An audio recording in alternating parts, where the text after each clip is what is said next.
familiar. The person learns that they do not need a full answer to life in order to feel briefly more stable. They only need to return to the pattern that has already become linked to relief. This is why the loop can feel oddly rational even while producing deeper exhaustion. That is why the loop can remain persuasive long after a person has started noticing its costs with complete clarity. Without that wider view, the pattern keeps masquerading as a purely personal flaw rather than a trained response. Without it, the loop keeps winning quietly. That question tends to slow the cycle just enough for a different response to become imaginable. What keeps the cycle alive is the repeated sensation of novelty and intermittent relief.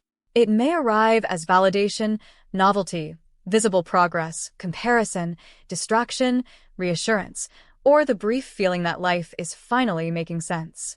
These moments are often small, but they matter because they interrupt tension. The interruption teaches the brain that returning to the pattern might once again bring relief. Over time, the reward becomes less about enjoyment and more about regulation. The person is no longer simply pursuing something they like.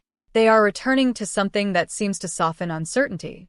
That is why the behavior can start feeling disproportionately powerful relative to its actual benefits. It is not only doing work on the surface, it is quietly training the emotional economy underneath. The repetition matters because repetition creates expectation.